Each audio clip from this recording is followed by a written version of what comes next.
kita bersyukur pada Allah Subhanahu wa taala masih bisa baca Quran ya di pagi hari ini. Karena nggak semua juga mengawali pagi dengan kebaikan-kebaikan seperti ini.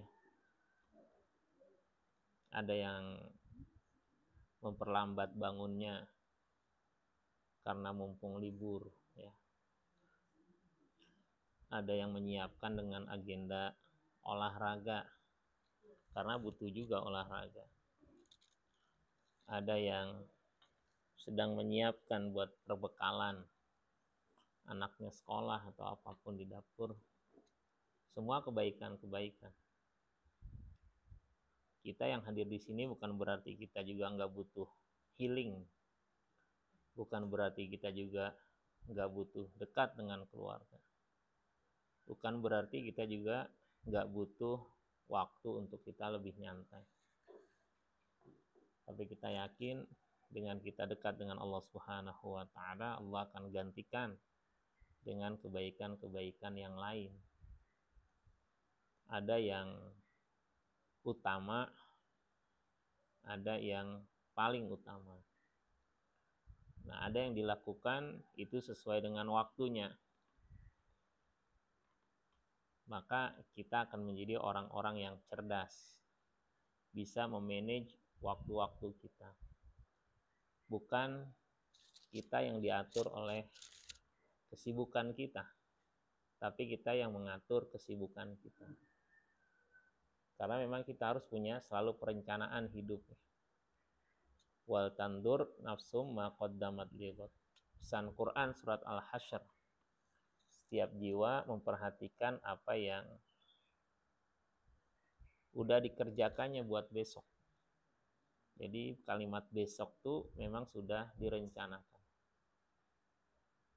Ya, saya mau hadir ke sini juga gitu. Ya, kalau ngerjaan banyak kerjaan. Ya, agak susah nengok sebenarnya saya nih. Bukan lehernya, punggungnya. Kerja bakti hari Ahad kemarin tuh. Tapi berasanya malam, ya malam pengajian saya liburin. Nah, besoknya Senin masuk kantor karena saya tim ISO ya. Tim manajemen ada audit, jadi saya hadir setengah hari pulang. Istirahat besok paginya totok punggung. Wah, makin sakit itu. Ini masih kondisinya juga nggak nyaman juga. Ya, tapi semua harus berjalan. Ada, kalau saya dinasihatin guru saya, Allahu yarham, ada masalah itu yang menghambat aktivitas, terhambat ya. Ada masalah yang menghentikan aktivitas ya. Ada masalah yang mengganggu aktivitas ya. Tapi ada masalah yang tidak pengaruh terhadap aktivitas. Nah, tinggal pilih aja gitu. Nah, saya memilih level yang ketiga tadi. Kalau dari yang paling berat, yang 3 ya, mengganggu tapi nggak menghambat gitu. Ya, jadi masih bisa berjalan ya, running well kayak gitu. Itu bekal dari guru saya tuh kayak gitu. Sehingga dalam setiap aktivitas kita punya prioritas. Ini bisa kita lakukan awal atau bisa kita tunda. Atau sama sekali nggak bisa kita lakukan. Ya, kalau udah ngedrop biasanya udah saya izin. Ya, tidak hadir. Ya. Tadi pagi juga lihat kondisi. Ya, tidur bangun tuh agak susah juga. Ke kiri nggak bisa nih. Ya, harus ke kanan dulu. Ya, ala kulli hal ya harus running karena beberapa acara juga harus jalan. Sama bapak dan ibu juga kan kayak gitu. Dari bangun tadi udah menyiapkan diri. Tapi kalau saya melihat untuk kondisi kontemporer saat ini, ya, untuk diri kita, itu kualitas diri kita itu sangat ditentukan oleh seberapa semangat kita bangun pagi gitu. Dan ini harus kita kuatkan di keluarga-keluarga kita. Jadi nuansa pagi itu nuansa kualitas diri kita. Termasuk nuansa kualitas keimanan kita. Itu kelihatan di pagi hari. Inspirasinya itu dari hadis Rasulullah SAW, asqalus salati 'alal munafiqin salatul fajri wa salatul isya. Salat yang paling berat bagi orang-orang munafik itu adalah salat subuh dan salat isya. Dari hadis ini maka nuansa pagi di rumah kita khususnya berkaitan dengan ibadah itu mencerminkan kira-kira kita berada di golongan yang mana. Mudah ya, tapi berat dalam pelaksanaannya. Nah, sehingga memang untuk menghilangkan itu harus by design. By design dari setel alarm, by design dari kita diskusi sama istri, siapa yang bakal bangunin. By design kita menyiapkan anak-anak kita. Kalau tidurnya kemalaman kita ingetin. By design kita ngetok tuh kamar anak-anak kita. Ya. By design kita bikin acara di pagi hari yang bisa membuat anak itu termotivasi. Ya, kadang-kadang kalau kita cuma sekedar perintah, apalagi pokja, ditepok baru dia kerja gitu kan, itu kan kayak binatang. Nah, kita harus pandai memberikan motivasi-motivasi untuk memberikan semangat. Ya, Allah saja memberikan motivasi yang begitu banyak. Ini kita belajar. Ini belajar dari guru saya, ya. Beliau adalah guru tadabbur Quran saya sejak saya kuliah, ya, tapi saya nggak nyebutin namanya, ya. Allah memberikan motivasi yang begitu banyak untuk umat Islam itu mau berjihad, ya. Kita lihat suratnya, surat As-Saff yang tadi kita baca. Ya. Ini mohon maaf kalau saya nggak bolak-balik ke papan tulis dulu ya, lagi nggak nyaman. Ya, jadi sedikit mengganggu aktivitas, tapi nggak menghambat. Ya, suratnya surat As-Saff, ya. Ayatnya ayat ke-10 itu sifatnya tawaran. A'udzubillahi minasyaitonirrajim. Ya ayyuhalladzina amanu, wahai orang-orang yang beriman. Ayat ini seruannya khusus, nggak manusia secara umum. Karena kalau disebut umum terlalu banyak beratnya. Ya. Tapi ya ayyuhalladzina amanu itu adalah seruan yang sangat khusus bagi orang-orang yang beriman. Orang beriman itu ya kalau dalam tafsir ya Al-Muyassar itu adalah alladzina yusaddiquna, mereka yang selalu membenarkan syariat Allah Subhanahu wa taala, ya. Ayat 10 ya. Saddaqallahu wa rasulah wa amilu bisyar'ihi. Jadi itu ya kalimat siapa orang beriman, saddaqallahu wa rasulah. Dia yang membenarkan Allah dan Rasulnya, wa amilu dan beramal dengan syariatnya. Itu orang beriman. Ada dua hal. Ya, selalu membenarkan ya perintah Allah dan Rasulnya, tidak ada keraguan. Yang kedua, amilu bisyar'ihi, beramal dengan syariatnya. Itu salah satu ya tafsiran dari orang-orang yang beriman. Makanya ketika dipanggil ya ayyuhalladzina amanu, itu orangnya memang khusus, nggak semua. Artinya udah tersortir tuh. Ya. Jadi kalau kurva normal itu ada 100%, ya. Maka yang tengah-tengah itu tuh biasanya itu cuma maksimal 60%. Di sini 20, di sini 20. Ya. Jadi yang tengah-tengah itu biasanya itu nggak banyak. Apalagi yang paling tinggi itu, ya, yang paling banget ya, misalnya ya, Erik sini juga kita. Ya. Sebenarnya menjelaskan kayak gini juga metode yang dilakukan oleh Rasulullah. Karena Rasulullah itu pernah bikin garis di pasir. Ya, karena jadi ternyata dari metode belajar Rasulullah juga pernah ngasih tahu ini cara ngajar juga begitu. Jadi nggak selamanya itu ceramah. Ya. Jadi misalnya kurva normal, ini masalah taat ya. Ini orang-orang beriman. Kan kalau kurva normal gini nih. Ya. Ini ketaatannya gini. Gitu. Ini jumlahnya bisa jadi ini cuma 20%, ini 20%. Ya apa? Yang mereka tuh betul-betul taat. Nah, yang paling tinggi taatnya paling ada di sini, makin sedikit nantinya. Ya. Tersaring. Ya. Kalau dari seluruh manusia, misalnya bukan orang manusia, Sama, mereka-mereka yang berada dalam kondisi keimanan itu biasanya kaum-kaum yang nggak banyak. Qalilam ma tashkurun. Sedikit mereka-mereka yang bersyukur. Ya.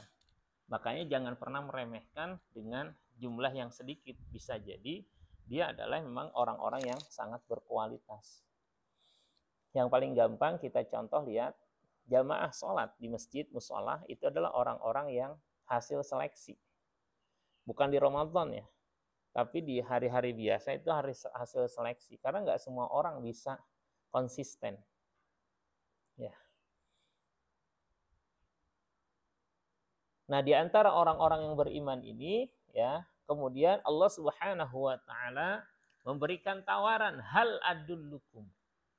Mau nggak aku kasih tahu, ya. Dalil itu dalil. Ya, aku tunjukkan man dalla, siapa ngasih petunjuk. Hal adullukum ala tijarah. Siapakah yang mau aku kasih tahu tentang bisnis? Tijarah. Ya, terjemahnya perniagaan.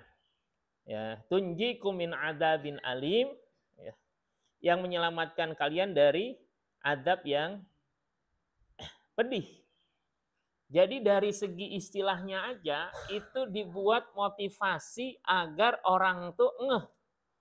Ya, kalimatnya nggak langsung, ya. Ya, langsung alal jihad gitu, enggak. Ala tijarah, yang kalian semua pasti senang yang namanya bisnis. Bukan bisnis enggak? Boleh gitu kan. Ya. Jadi ini pakainya kiasan. Nah, dalam motivasi kita, memberikan motivasi dalam berdakwah, khususnya kita di rumah-rumah kita, itu penting. Kita memilih kata-kata yang tepat yang bisa memotivasi anak-anak kita. Kalau saya praktek contohnya, Bang, mau aku kasih hadiah enggak? Mau. Hadiahnya apa? Nanti aku peluk deh. Gitu. Tapi dengan kalimat hadiah itu pilihan kata bagi saya untuk apa? Dia mau gitu. Siapa sih orang yang nggak mau dikasih hadiah gitu kan? Ya. Bang, ada surprise, Bang.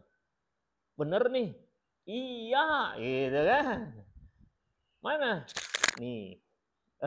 Gitu kan. Jadi kalimat yang membuat orang itu langsung bisa fokus. Ya, dari guru saya itu salah satunya, ya kalau kita ingin memberikan perintah kepada orang lain, itu pilih diksi, pilih kalimat, itu yang membuat orang tuh senang. Ya. Kalau bahasa dakwahnya itu basyiru wala tunaffiru. Berikan kabar gembira, jangan bikin orang lari. Yassiru wala tu'assiru. Mudahkan, jangan dipersulit gitu. Ya, dalam prinsip kalau kita berdakwah ngajak orang lain pada kebaikan. Jadi lebih banyak kasih kabar gembiranya daripada ancaman. Sorga dulu diinformasikan, nanti baru nerakanya gitu. Ya, jadi yang mudah-mudah yang membuat orang tuh termotivasi. Ya. Maka lihat deh kalau misalnya pendidikan di anak-anak SD, TK, SD biasanya itu lebih banyak bicara tentang masalah surganya. Ya. Memberikan motivasi. Ya, anak-anak senang. Ya. Ini kalau kami di sekolah lembaga kami tuh gitu ya. Diingatkan. Jangan sampai nanti menghadirkan ketakutan kepada anak-anak, tapi menghadirkan motivasi. Ya, motivasi dari mulai yang konkret sampai motivasi itu yang sifatnya abstrak. Namanya pembelajaran terstruktur. Ya, dari hal yang konkret disampaikan baru yang abstrak. Ya, yang konkret ya ketika dapat kebaikan, melakukan kebaikan, dapat permen, dapat bintang, itu konkret. Ya, ada bendanya. Sampai sesuatu yang abstrak ya, yang kita nanti berbicara tentang nanti akan mendapatkan surga Allah, Allah akan sayang dan seterusnya. Ya. Ini kembali lagi ke ayat 10 ya. Nah, apa motivasi pertama? Motivasi pertama itu adalah tadi pilihan kata. Yang kedua, tunjikum min adabin alim, yang akan menyelamatkan kalian dari adab yang pedih. Ya. Jadi diingatkan kebaikan dari apa yang kita lakukan. Ya. Apa tuh bisnisnya? Nah, bisnisnya adalah tu'minuna billahi wa rasulihi wa tujahiduna fi sabilillahi bi amwalikum wa anfusikum. Engkau beriman kepada Allah dan Rasulnya dan berjihad di jalannya dengan harta dan jiwa kalian. Nah, gitu. Ya, itu pilihan bisnisnya. Ya. Bukan ngeprank, enggak ya. Kita cari istilah yang membuat mereka termotivasi. Ya. Makanya di sini nggak bisa kita memahami itu secara tekstual. Ya. Perniagaan, oh berarti ada jual beli gitu kan, barangnya apa gitu kan, ada transaksinya, gimana cara transaksinya gitu kan, ini kan kiasan-kiasan. Ya. Sehingga para sahabat pun termotivasi. Ih, di saat dia banyak dosa, ya kan, masa lalu yang kelam, hitam, ya, nggak ada baiknya gitu kan. Kemudian dia bersyahadat, kemudian dia ingin ya, terselamatkan tuh dari azab Allah Subhanahu wa taala yang pedih. Kenapa mereka bisa termotivasi? Karena mereka tahu tentang keimanan terhadap hari akhirat. Mereka tahu kalau misalnya azab itu seperti apa. Makanya dakwah Nabi sebelum mengajak orang ya berdakwah kepada orang lain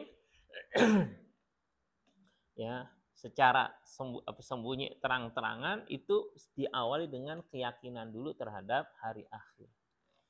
Ya, maka beriman kepada Allah dan hari akhir itu menjadi fondasi pertama dalam menanamkan nilai-nilai keislaman. Ya.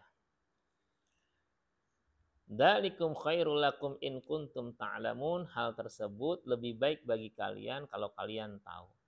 Jadi yang pertama fadilahnya, keutamanya itu motivasinya kata Allah tunjikum min adzabin alim.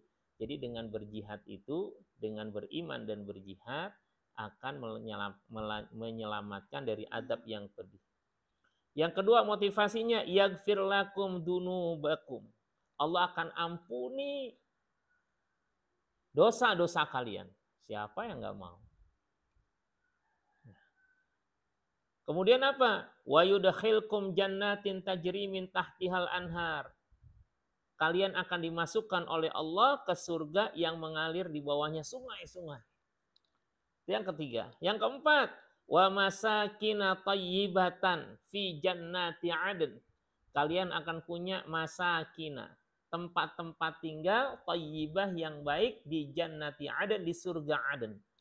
Dzalikal fauzul azim, itu adalah kemenangan yang besar. Masya Allah.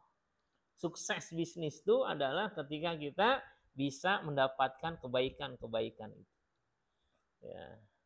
Kalau bisnis dunia selesai di dunia. Kalau bisnis akhirat kayak gini nih. Ya. Wa ukhra tuhibbunaha. Bukan cuman itu. Ada yang lain yang kalian senang. Nasrun minallah. Pertolongan dari Allah. Wa fathun qarib, dan kemenangan yang dekat. Wa basyiril mu'minin, tuh berikan kabar gembira bagi orang-orang yang beriman.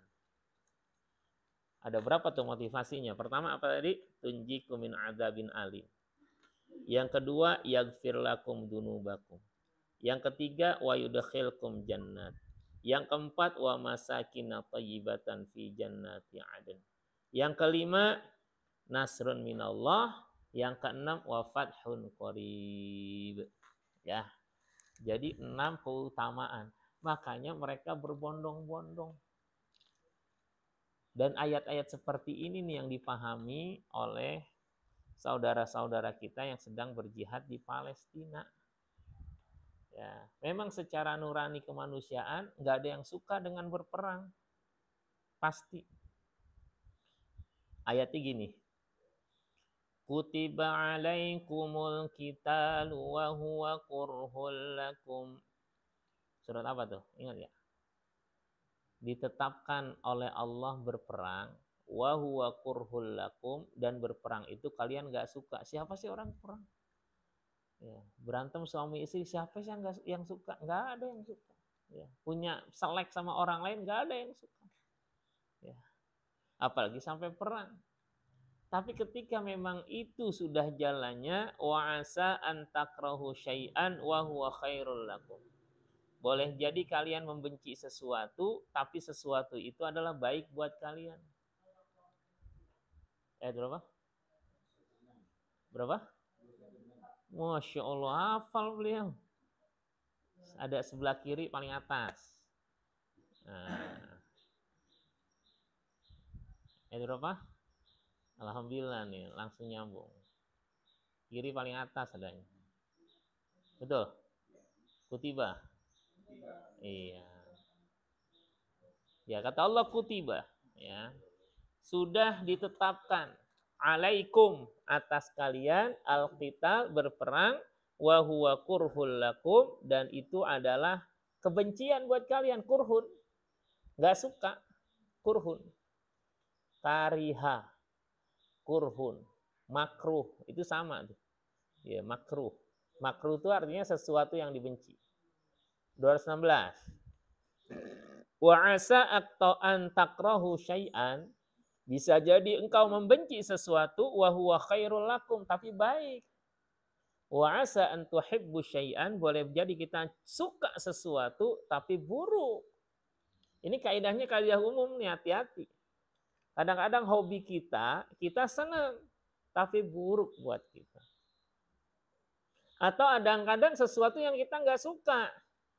Saya dikasih ini aneh, jamu kan. Kalau suruh milih, ya. Pak Jun, dikasih jamu apa yang ngopi pagi, enaknya mana? Oh, jamu, alhamdulillah. Ya, pahit, kenapa? Nah, karena tahu di balik pahitnya ada obat, gitu. Ya. Coba deh kita kebalikan ini dalam kehidupan kita. Ada nggak sesuatu yang kita suka tapi sebenarnya buruk buat kita? Begadang. Saya ngingetin tuh kepada teman-teman tuh yang sering tidurnya itu larut malam. Enak emang kalau udah ngobrol gitu kan, apalagi nggak lagi malam minggu gitu kan. Tapi dampaknya itu jangka panjang. Ya. Ngobrol sambil makan mie tek-tek gitu kan, sampai 11:30 malam gitu kan. Pulang tidur sehari 2 hari ya. Lama-lama lemaknya itu nggak terurai. Ya. Suka tapi buruk. Saya tuh senang main futsal. Sampai kemarin sakit main futsal saya biar ini ya, bergerak gitu maksudnya. Tapi ternyata kalau over itu bahaya. Ya. Olahraga baik, bagus. Tapi waktunya nggak tepat bahaya. Ya. Makanya dibilang hati-hati itu high impact. Ya. High impact itu artinya dampaknya itu, resikonya itu tinggi, resiko celakanya. Ya. Makanya saya kalau main futsal tuh bukan target menang, targetnya olahraga. Ya. Makanya lagi seru-serunya saya cuma bisa sampai jam 5, karena jam maghrib saya ngajar ngaji. Ya, jadi teman-teman udah pada tahu tuh kalau jam 5, Pak Haji jam 5 tuh, oh iya gitu. Karena bukan cari menang kalah. Ya, kalau menang kalah tanggung-tanggung gitu kan, terusin. Enggak. Ya. Jadi kalau main, saya bagian mana nih? Terserah Pak Haji mau yang mana, udah gitu. Kalau ada yang pengen target menang, saya bagian sini ya. Oh, ngelihat tuh orang-orangnya gitu. Ya. Ini contoh aja, contoh. Nah, anak-anak kita tuh seneng main game, Ya. Tapi pertanyaannya dampaknya positif apa enggak? Perlu kita perhatikan. Jangan kelihatannya itu membuat kita tenang, ya anak nangis langsung dikasih, udah tuh anak diem aja. Tahu-tahu nggak lama susah ngelihat matanya, kena radiasi. Ya. Belum baru SD kelas berapa tuh, itu udah minusnya udah 6. Ya. Kenapa? Karena sering. Ini penting ya. Jadi kaidah-kaidah umum ya. Sebabnya khusus, tapi kalimatnya umum. Ya, al-ibrah bi umum la bi umumil lafzi la bi khususis sabab. Kita mengambil pelajaran dari lafaznya yang umum. Boleh jadi engkau membenci sesuatu, tapi itu baik. Ya. Bangun pagi itu kalau kita suruh milih ya tanpa dasar iman, naudzubillah ya. Antara kita bangun pagi atau bangun siang, maunya yang mana tuh kalau tidur? Lanjut tidur. Orang kita juga yang beriman juga kadang-kadang itu juga kan, tarik selimut balik lagi gitu kan. Ya. Kata orang ya, berat banget bangun pagi, nggak suka, tapi itu baik buat kita. Saya pernah ngebayangin gini, ini kalau di Indonesia mohon maaf gitu kan, umat Islamnya nggak ada, kira-kira pada bangun jam berapa ya? Pernah nggak kepikiran kayak gitu? Misalnya umat Islamnya nggak ada gitu di sebuah daerah, satu pulau gitu kan, sama-sama, itu kira-kira mereka bangun jam berapa tuh? Ya nunggu terang kan, pakai sinar matahari, paling nggak sekitar jam 6, jam 7 gitu kan. Ya baru, udah terang gitu. Ya. Nah, saya ngelihat beberapa acara-acara remaja, film-film remaja itu nggak ada acara sholat subuhnya. Dia bangun itu pas ngelihat jendela udah terang. Saya ngelihat hati-hati tuh. Itu secara smooth ya, secara lembut itu menanamkan dia nggak perlu sholat subuh. Jadi bangunnya itu pas buka jendela, wah gitu kan, udah terang gitu kan. Ngeri. Ya walaupun bisa jadi yang buat filmnya itu emang kebiasaan dia begitu. Tapi karena kita yang nonton, umat Islam, kita nggak merasa bahwa itu sesuatu yang aneh gitu. Gina kalau orang yang biasa sholat, ginari baru bangun gitu kan, bisa gitu kan. Tapi kalau orang yang biasa nggak sholat, ya ngelihat, cocok banget tuh sama kayak dia gitu kan. Bangun jam sekian gitu kan. Ya. Misalnya seorang istri membangunkan suaminya gitu kan, pakai dikecup gitu kan, tapi udah siang gitu kan. Jadi kan, wah, ya, ya penting tuh. Ya. Baik ya, kita lanjutkan. Jadi wa'asa an takrahu syai'an wa huwa khairul lakum wa asa an tuhibbu syai'an wa huwa syarrul lakum. Ya. Dan memang kalau ada anak remaja itu biasanya itu selalu senang mencoba. Nah, yang anehnya itu setelah mencoba tagihan akhirnya nggak bisa berhenti. Ya, ngeri. Ya. Maka di media sosial ini, ayo kita perhatikan anak-anak kita, jangan dilepas nih, apalagi pakai YouTube sendiri gitu kan, yang nggak dikunci, nggak difilter. Kemarin ada, ya ini sharing aja ya, mudah-mudahan ini menjadi peringatan buat kita. Saya dengarnya juga dia cerita juga ngeri juga, seorang dokter ya ibu-ibu datangkan pasien, dokter Objin kayaknya itu, pasien anak kecil, nggak tahu udah mulai ada di media sosial, di viral belum ya. Saya dapatnya di Facebook, video singkat. Jadi dokter itu berkeluh kesah, saya kedatangan pasien, sebenarnya usianya 10 tahun, perempuan, nggak dengan orang tuanya tapi dengan tantenya kalau nggak salah. Ya, cerita. Ya. Jadi tuh anak tuh nginep di rumah temennya yang perempuan. Karena kebetulan keluarganya pas nggak ada di situ gitu.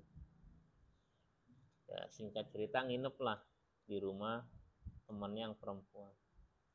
Ternyata di rumah teman perempuan itu orang tuanya juga lagi nggak ada. Akhirnya mereka nginep lah berempat, 2 perempuan 2 laki-laki. Yang laki-laki sekitar 13 tahunan ya. Sampai terjadilah hubungan suami istri ya.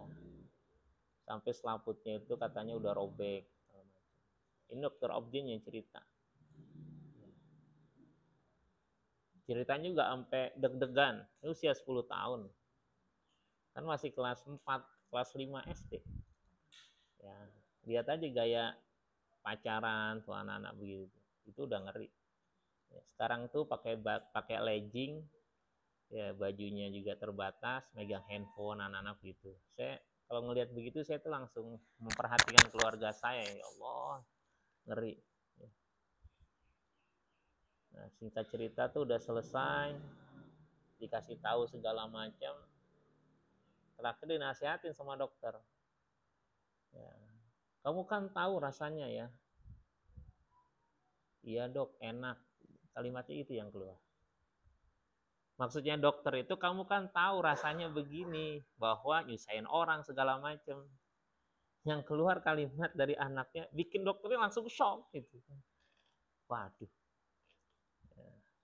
Yang begini kalau nggak dijaga itu bisa berulang gitu. Ya. Jadi segala sesuatu yang menurut kita baik, ya handphone kita kasih tanpa aturan main, maka wa asa an tuhibbu syai'an wa huwa syarrun. Makanya syariat Islam tuh membingkai kita. Ya. Kita harus perhatikan tuh. Ya.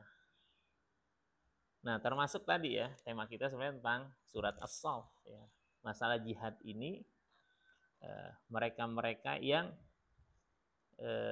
diberikan nilai-nilai keimanan, kemudian diuji dengan perintah berikutnya itu berjihad di jalan Allah Subhanahu wa taala. Apakah mau atau tidak? Tapi untuk memberikan perintah ini ya, cara Allah itu adalah menurut saya ini betul-betul sangat manusiawi. Ya. Jadi diberikan motivasi yang begitu banyak. Nah, ini pelajaran dalam mendidik keluarga kita, jangan cuma perintah ya yang kita berikan ke anak-anak kita, tapi kasih juga motivasi yang mereka secara manusiawi itu nantinya akan merasa dihargai. Ya. Apalagi anak-anak kecil ya. Usia 0 sampai 7 tahun, 7 sampai 14 tahun. Ya. Ustadz, saya udah lewat masanya. Nah, kita kan punya cucu, kalau punya cucu ini kita turunkan juga ke anak-anak kita ya. Jangan semata-mata itu anak itu kalimatnya perintah. Nah, pentingnya diskusi, pentingnya dialog ya. Kebersamaan dengan anak-anak kita. Jadi Allah memberikan motivasinya sampai seperti ini. Hal adulukum ala tijaratin ya. Enggak kalimatnya langsung ya. Ya ayyuhalladzina amanu jahidu. Ada kalimat yang langsung, tapi ini ada kalimat yang betul-betul sifatnya itu indah ya, tawaran dari Allah Subhanahu wa taala. Nah, sebelum ayat ini ya, ini asbabun nuzulnya salah satunya itu adalah ayat ini ketika ada orang yang belum ada perintah jihad, itu maunya berjihad. Kapan nih kita bisa berjihad? Nanti kalau udah jihad kita akan gitu kan. Giliran turun perintah jihad, kemudian banyak mereka beralasan. Ya. Jadi kalau belum ada perintahnya, nunggu-nunggu. Tapi giliran udah ada, akhirnya dia enggak. Makanya Allah tegur tuh di ayat kedua, ayat ketiga, ya ayyuhalladzina amanu lima taquluna ma la taf'alun kabura maqtan 'indallah an taqulu ma la taf'alun. Wahai orang-orang beriman, lima taquluna ma la taf'alun. Kenapa engkau mengatakan sesuatu yang engkau enggak kerjakan? Kabura maqtan 'indallah, amat besar murka Allah, an taqulu ma la taf'alun, ketika engkau mengatakan sesuatu apa yang engkau tidak kerjakan. Ya, ayat kedua dan ketiga surat As-Saff ini. Ya. Makanya jangan nantangin istilahnya gitu kan. Kalau di sekolah tuh ya, Pak, Kapan kita ulangan? Gitu kan. Jangan dikasih ulangan, Pak susah banget. Kemarin nanya gitu. Ya. Kalau kata Rasulullah, la tatamannau liqa'al adu. Ya. Jangan kau berangan-angan bakal ketemu musuh. Ya. Faida lakitumuhum fasbutu. Kalau udah ketemu, maka jangan minggir gitu. Tapi kalau berangan-angan jangan, hidup lagi enak ini alhamdulillah. Nah, ini ya kita dapatkan dari perintah jihad, salah satunya itu adalah kita mengambil pelajaran dari motivasi yang Allah berikan kepada kita. Dan motivasinya itu lebih banyak bicara tentang masalah akhirat. Ya. Jadi tunjikum min adzabin alim, kemudian Allah berikan wa yudkhilkum jannatin tajri min tahtihal anhar wa masakin thayyibatan fi jannati. Ya, maka orang-orang yang berjihad itu, yang bermujahadah, maka insya Allah Allah berikan tempatnya itu tempat yang tertinggi. Ya. Bi amwalikum wa anfusikum, dengan harta dan diri kalian. Gimana Ustadz? Kan kita sekarang kondisinya kondisi seperti ini. Ya. Ya. Maka berjihad kita itu bukan sifatnya askari, bukan dengan senjata. Tapi berjihad kita mujahadah untuk melawan hawa nafsu kita. Ya. Dan ini adalah jihad yang gak bakal pernah berhenti. Ya, memerangi hawa nafsu kita yang cenderung ya untuk senantiasa itu mengikuti nafsu kebinatangan. Karena ketika manusia itu tanpa aturan Quran, tanpa aturan Allah Subhanahu wa taala dan Rasulnya, maka cenderung dia akan sifatnya seperti binatang. Ya. Binatang tuh siapa yang kuat, dia yang berkuasa. Ya kan? Itu kan konsep binatang kayak gitu. Makanya berusaha mencari kekuasaan biar bisa menguasai yang lainnya. Ya, biar bisa jadi raja. Hubungan laki dan perempuan kalau nggak ada agama, maka yang terjadi hampir sama seperti binatang.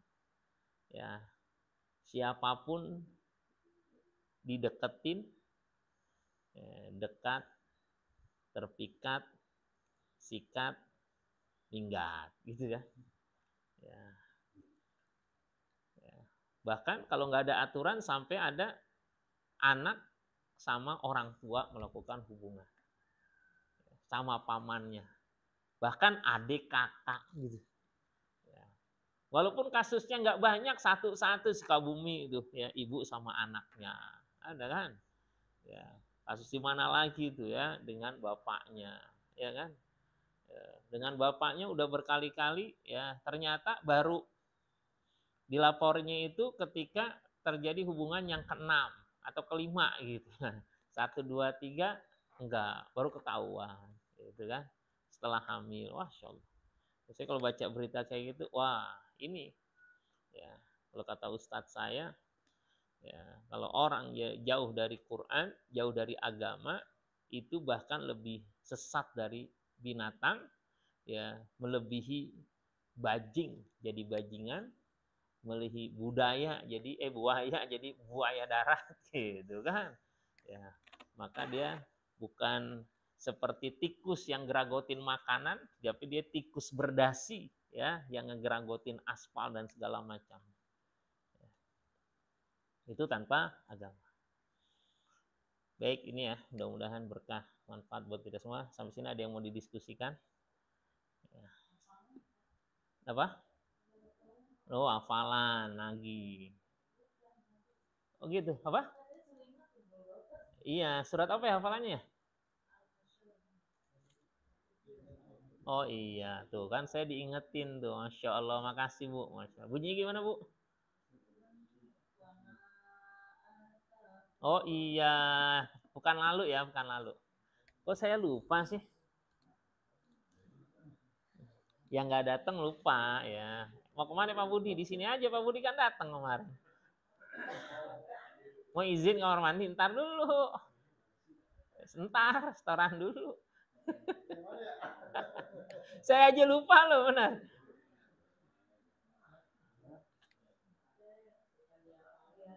Bukan dihafalin ya. Oh, saya tulis garis bawahi yang mau dihafalin silakan. Ini bagus ya buat menjadi penyemangat. Nah, coba Bu, gimana bunyinya?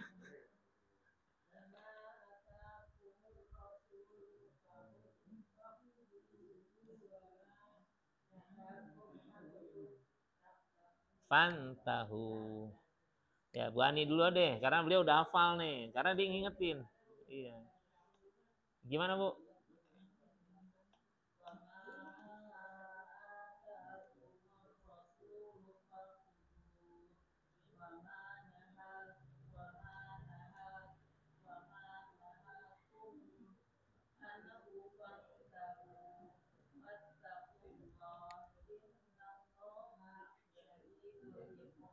Barakallah. Artinya apa Bu? Wa ma atakumur rasulu fakhudhu.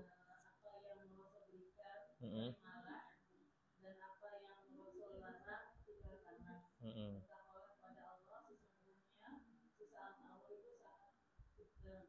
Ya, syadidul iqab. Ya. Saya yakin yang lain nggak ada yang ngapalin jangan-jangan. Karena emang nggak diwajibin kalau nggak salah kemarin. Iya kan? Ya, nggak hafal kan? Iya, orang nggak datang kemarin. Kayuan bisa. Ya, kemarin iya. Jadi ada kalimat kita tadabbur kemarin ya surat Al-Hasyr ya, tapi bukan wal tandur nafsunnya, tapi bicara tentang wa ma atakumur rasulu fakhudu. Apa yang Rasulullah berikan, ambil. Wa ma nahakum anhu fantahu. Apa yang Rasulullah larang, maka tinggalin. Ini kaidahnya jadi kaidah umum ya. Jadi apa yang datang dari Rasulullah, maka itu silahkan diambil karena itu kebaikan. Sekecil apapun.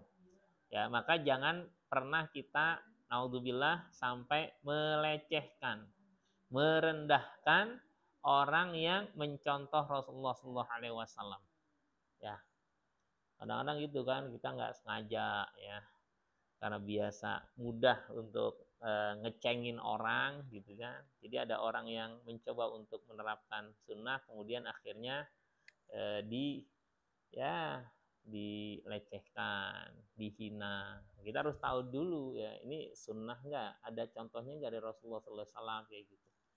Nah kemarin tuh salah satu sebenarnya yang saya sarankan itu apa? Pekan lalu. Ingat nggak?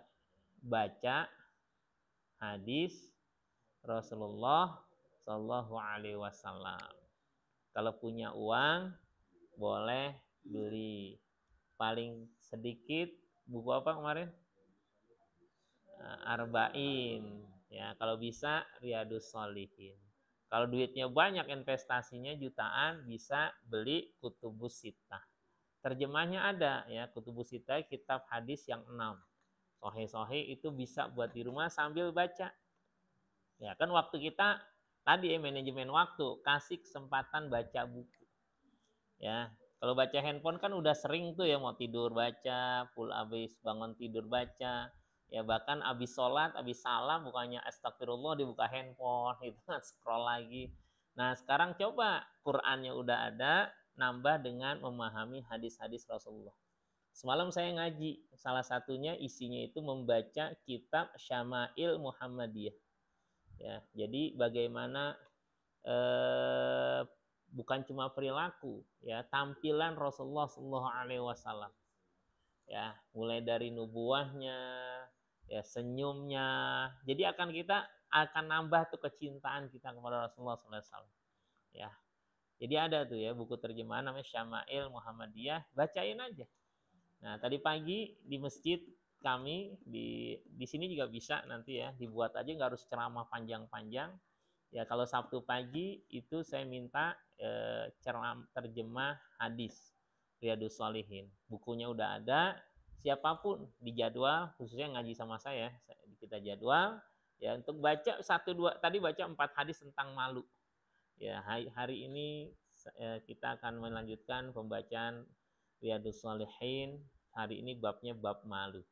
Baca dari Abu Hurairah radhiyallahu an, dia berkata Rasulullah SAW bersabda, terus baca. Jadi kita lama-lama ngerti, oh iya. Nah bisa jadi dari situ nanti kita dapat tuh sesuatu yang, oh saya dapat ini. Ya, walaupun ini nggak ada sunnahnya, artinya nggak dicontohkan oleh Rasulullah membacakan ini, nggak. Baik, ini ya mudah-mudahan berkah manfaat buat kita semua. Terakhir kita berdoa untuk diri kita ya, dan juga buat Pak Nur ya, yang kondisinya gimana Bu Nur hari ini?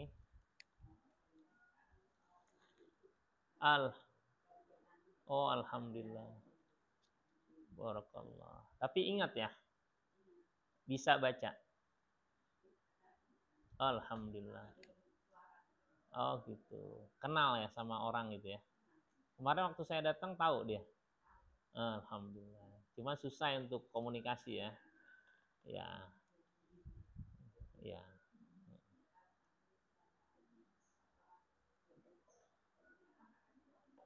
Iya, nggak napa, ya. Yang ada lumpuh ya, kanan. Tapi nggak bisa gerak sama sekali ya. Oh gitu. Ya. Baik ya, baik. Kita juga doakan buat almarhum mereka-mereka yang sudah pernah ngaji bersama kita. Jangan kita lupakan, mereka sangat menunggu doa-doa kita. Ya, ada Pak Sadi, ada Pak Firman, ada Pak Muji. Ini Mudi, Pak Muji. Siapa lagi? Oh, Pak Ismail, ya Allah, Allah. Ya. Dan juga orang-orang yang kita sayangi, ya, mereka-mereka yang pernah ngaji, ya. Kita doakan juga semoga Allah tetap jaga iman dan Islamnya ya. Karena mereka nggak ngaji lagi, bisa jadi ada faktor yang lebih baik ya buat mereka. A'udzubillahi minasyaitonirrajim. Bismillahirrahmanirrahim. Alhamdulillahirabbil alamin. Allahumma shalli ala sayyidina Muhammadin wa ala alihi wa sahbihi ajma'in. Allahumma ighfir lana dzunubana wa dzunuba abaina warhamhum kama rabbawna shighara. Ya Allah, ampunilah dosa kami, dosa kedua orang tua kami, ayah dan ibu kami. Sayangi mereka ya Rabb. Engkau sudah memberikan kesempatan mereka menyayangi kami sejak kami kecil.